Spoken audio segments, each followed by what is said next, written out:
Assalamualaikum warahmatullahi wabarakatuh.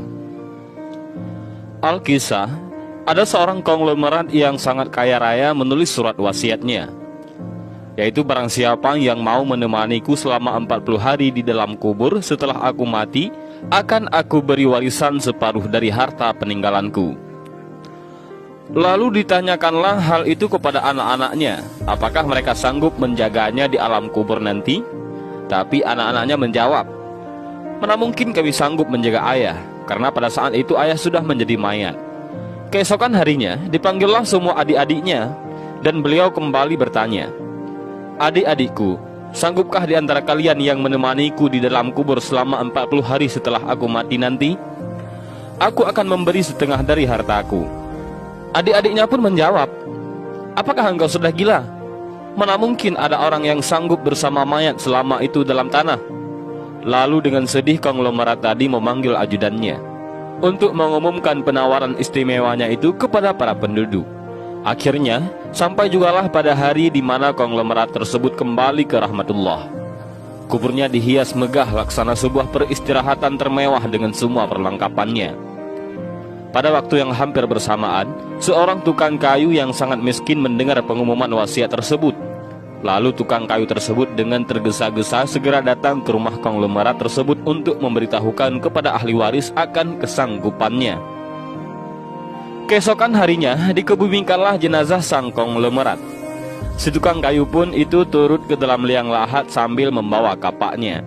Yang paling berharga dimiliki si tukang kayu hanyalah kapak untuk bekerja mencari nafkahnya. Setelah 7 langkah para pengantar jenazah meninggalkan area pemakaman, datanglah malaikat mungkar dan nangkir ke dalam kubur tersebut. Si tukang kayu menyadari siapa yang datang. Ia segera agak menjauh dari mayat konglomerat. Di benaknya, sudah tiba saatnya lah si konglomerat akan diinterogasi oleh malaikat mungkar dan nangkir. Tapi yang terjadi malah sebaliknya. Malaikat mungkar dan nangkir malah menuju ke arahnya dan bertanya kepadanya, apa yang kau lakukan di sini?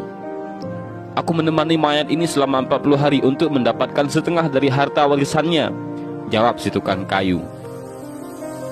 Apa saja harta yang kau miliki? Tanya mungkar nangkir. Hartaku cuma kapak ini saja, untuk mencari rezeki, jawab si tukang kayu. Kemudian mungkar dan nangkir bertanya lagi, dari mana kau dapatkan kapakmu ini? Aku membelinya, balas si tukang kayu. Lalu pergilah mungkar dan nangkir dari dalam kubur tersebut. Besok di hari kedua, mereka datang lagi dan bertanya, apa saja yang kau lakukan dengan kapakmu?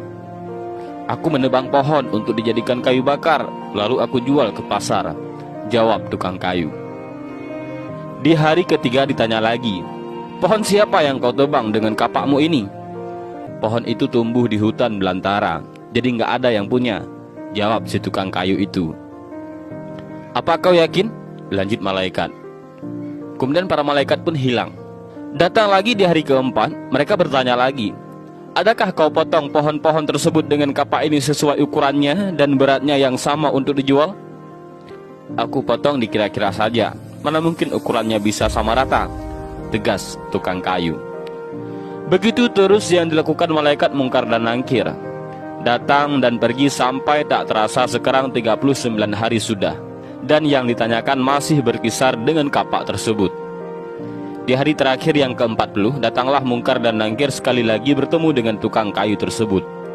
Berkatalah mungkar dan nangkir, hari ini kami akan kembali bertanya soal kapakmu ini. Belum sempat mungkar dan nangkir melanjutkan pertanyaannya, si tukang kayu tersebut segera melarikan diri ke atas dan membuka pintu kubur tersebut. Ternyata di luar sudah banyak orang yang menantikan kehadirannya untuk keluar dari kubur tersebut. Si tukang kayu dengan tergesa-gesa keluar dan lari meninggalkan mereka sambil berteriak, kalian ambil saja semua bagian harta warisan ini, karena aku sudah tidak menginginkannya lagi. Sesampai di rumah, si tukang kayu berkata kepada istrinya, aku sudah tidak menginginkan separuh harta warisan dari mayat itu. Di dunia ini, harta yang kumiliki padahal cuma satu, kapak ini. Tapi malaikat mungkar dan nangkir selama 40 hari yang mereka tanyakan dan persoalkan masih saja di seputar kapak ini. Bagaimana jadinya kalau hartaku begitu banyak? Entah berapa lama dan bagaimana aku menjawab. Dari Ibnu Mas'ud radhiyallahu an dari Nabi Muhammad sallallahu alaihi wasallam bahwa beliau bersabda, tidak akan bergerak tapak kaki anak Adam pada hari kiamat hingga ia ditanya tentang 5 perkara, yaitu umurnya untuk apa dihabiskannya, masa mudanya kemana dipergunakannya, hartanya dari mana ia memperolehnya dan kemana dibelanjakannya, ilmunya sejauh mana diamalkan. Hadis riwayat Tirmizi. Dan inilah sedikit kisah tentang seseorang kaya yang meninggal dunia dan ia ingin ada orang yang menemaninya selama 40 hari di dalam kubur dengan imbalan separuh hartanya. Namun orang yang berhasil melakukan tugas tersebut malah tidak menginginkan harta si orang kaya itu.